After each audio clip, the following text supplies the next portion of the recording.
Our next speaker is John Lowe. The name of his talk is The Art of Conversation in a Technology Culture. John Lowe knows that we all need to remember how to communicate with people.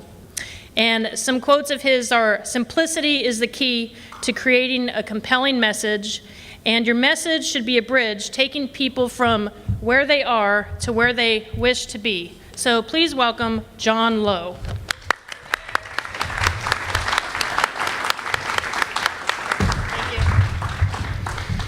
So let's take a little history lesson and take you back to the beginning of civilized time, and civilized, I guess, is a relative term. But if you think about the people that were the leaders back in that point in time, they were always the greatest speakers.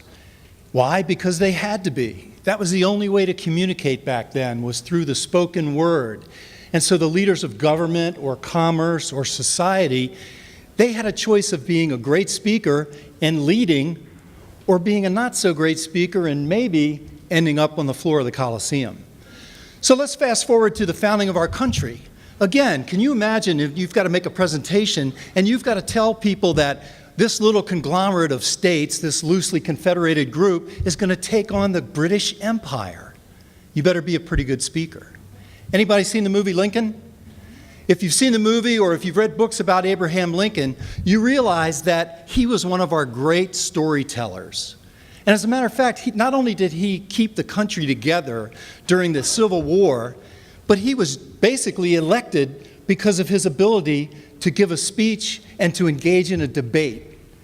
And then around his time, technology started to eke into the communication world. And this machine, a telegraph machine, really was the first time that it allowed us to communicate over great distances with people. Now, it wasn't verbal, it was typed out, but I kind of call this the original Twitter machine because I almost guarantee you every telegraph message was less than 140 characters. So, you know this guy, Alexander Graham Bell. Now, he decided he could invent a machine that would allow us to communicate verbally with someone that wasn't even in the room, maybe not even in the same building. Imagine that sales pitch. Hey, I can build this machine and you can talk through the airwaves and somebody will magically hear you. Yeah, sure. So the telephone was a great boon for communications, and I venture to say it was probably the greatest boon to teenage love affairs, because I don't know what we all talked about for hours a night with our high school girlfriends and boyfriends.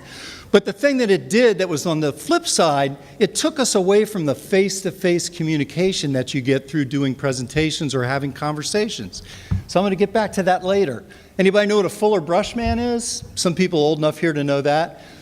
Back in the day, commerce was done strictly by face-to-face, whether it was in your living room, whether it was in an office, whether it was in a retail store. But people sold things. They made business happen by the strength of their pitch, their knowledge, their convictions. Okay, this came along, the personal computer. I worked for Apple, by the way, almost back at that time. And the personal computer revolutionized communications because for the first time we had gabs and gabs of information at our disposal, and you could make reports and do all kinds of things with it, put it on one of those little floppy disks. Anybody ever heard of that? Give it to somebody else and they would know what it was in their personal computer. Amazing. ARPANET. You all know what the internet is. This was the original internet. It was a scientific network. It was a research network before it became a commercial and social network. And this, because the internet has given us the ability to be connected out to the whole world, to people that we will never see and never know. You've got mail. Who can remember before there was email? Very few of us in here. I can, I hate to say. But email allowed us to quickly type out a message and shoot it off to people, one, maybe a group of people. And sometimes, guess what? We didn't think very hard about the message. Any of you ever send an email that you wish you didn't? Yeah. So that was a barrier to communication as well as a boon to communication. Then we all got cell phones. We all got mobile devices. And we started, what? Texting. And now we replaced tennis elbow with texting thumb. It became a new injury that people had. But again, we were creating a whole new language of abbreviations, taking letters out of words and making up, what was it, TTFN?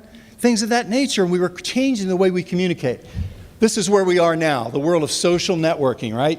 We've got Facebook, we've got Twitter, we've got LinkedIn, we've got YouTube, we've got Instagram, we've got hundreds and hundreds more coming every week.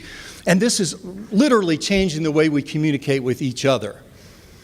And so, you're probably now saying, John, thanks for the history lesson. We really appreciate it. It was kind of entertaining. Or what's the point? What's the problem? Well, here's the problem. We are developing a generation of people that have trouble communicating without technology. Any of you talk to your teenagers in your life? They have a hard time expressing even what they did at school. They've got to have their iPad or whatever in front of them. And so here's the problem with that, because in business, when you get out in the real world, if you want to accomplish anything, I don't care what your career is, what your business is, what your role is, at some point in time to accomplish something great, you've got to share that, you've got to convince other people through the power of persuasion. And so let's take some examples. The job interview. Did you know that HR managers that were surveyed said that the number one soft skill that they look for in people coming after a job is the ability to communicate verbally, to tell their story? There's a lot of young people today that can't do that. And when they go to get a job, you can email in your resume, but you can't email in your interview. So, how about leading a meeting? Did you know that it is estimated that 50% of all meetings are a waste of time? We probably all know that, right? That accumulated waste of time results in one wasted business day per employee per week in the United States. Imagine if you were great at leading a meeting. Imagine how valuable you would be in your organization.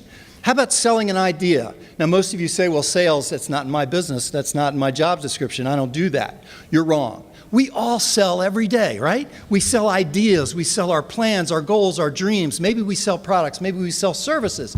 But that is done through the power of one-on-one or one-on-many, selling your idea, not twittering. It's from the power of communications, personal communications. Delivering a presentation, you actually get to use technology. It's a great thing, right? Can be, but many times it results in this. Boring slides, a bunch of bullets being read by a presenter. Why? Because they don't take the time to learn how to communicate without the technology. They depend on their slides. They depend on the information. That's not what makes a leader.